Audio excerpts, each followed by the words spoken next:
এই যে বড় বউ, ওকে নিয়ে পীড়িত করলেই চলবে? এদিকে টেবিলের উপর যে এটো বাসনগুলো পড়ে রয়েছে সেগুলো মাজা ঘষা করবে কে? হ্যাঁ, কটা ঝি চাকর আছে? যাচ্ছি মা।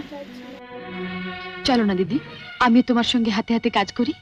ও বাবা, দেখবো কত কাজ করতে পারো। দেখি তোমার বাবা মা কি গয়না পরিয়ে শ্বশুর বাড়ি পাঠিয়েছে।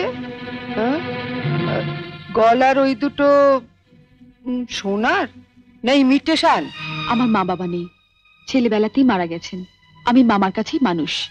ও, মা বাবাকে খেয়ে বসে আছো? ধন্যি মেয়ে। এখানে এসে আবার তো নতুন করে মা পেলাম। ও বাবা, কি কাব্য মারা কথা রে বাবা। শিখে নাও মেজো বউ, শিখে নাও। আমার বাবা ওসব ন্যাকামি আসে না।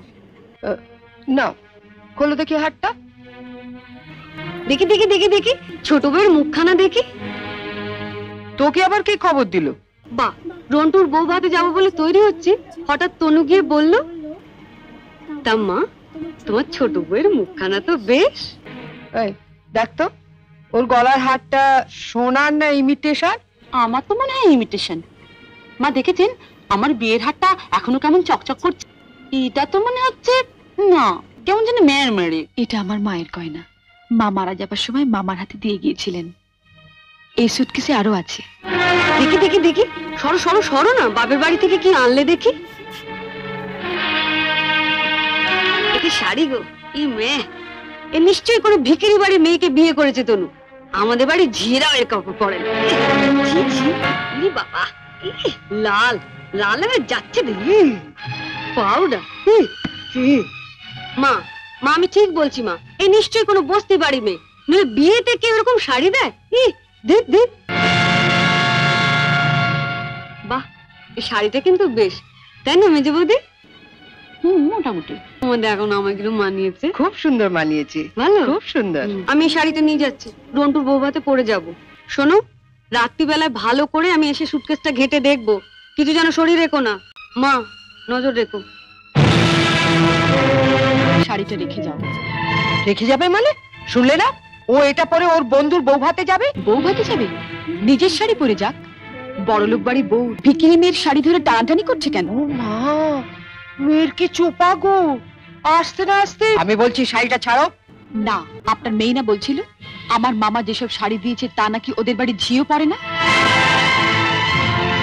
তামা, আপনি আপনার মেয়ের বিয়েতে এমন একটা শাড়িও দিতে পারেননি যেটা পরে রন্টুর বউ ভাতে যেতে পারে? আপনি তো দেখছি মা আমার মামার চেয়ে বেশি বিক্রি। কি কি বললে তুমি আমার মাকে? বুকে খুব বাজলো না? ঠিক আমার বুকেও এমনি করে বেজেছিল যখন তুমি আমার পিতৃ তুল্য মামাকে বিক্রি বলেছিলে। চুপ কর ছোট। না, তুমি তো যত নষ্টের গোড়া। ও আসার সঙ্গে সঙ্গে 7 তাড়াতাড়ি কেন নিজের ঘরে নিয়ে এলে এবার বুঝতে পারছি। এর মধ্যে ওর কানে বিষ ঢেলে দিলে। দিদি কোথায় বিষ পাবে যে ঢালবে? আপনি আর আপনার মেয়ে তো বিষের জমিদারি নিয়ে রেখে দিয়েছেন।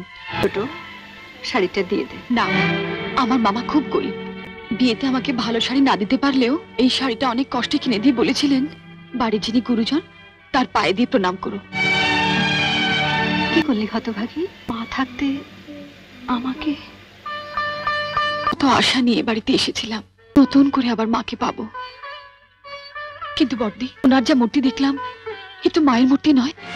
শাড়ি দিয়ে প্রণাম করলে আমার মরা মায়ের হাতটা কষ্ট পাবে। শুনলে মেজে বৌদি, শুনলে? যত বড় মুখ না তত বড় কথা। রন্টুর বউ ভাত থেকে আসে, তারপর তোমার হচ্ছে।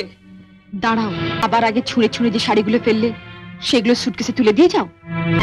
তুমি বড়লোক বাড়ির বউ, তোমার বাড়িতে 10-20টা ঝি থাকতে পারে, কিন্তু এই বাড়িতে তো ঝি নেই, তাই কাজটা তোমাকেই করে যেতে হবে। কি হলো, তোলো।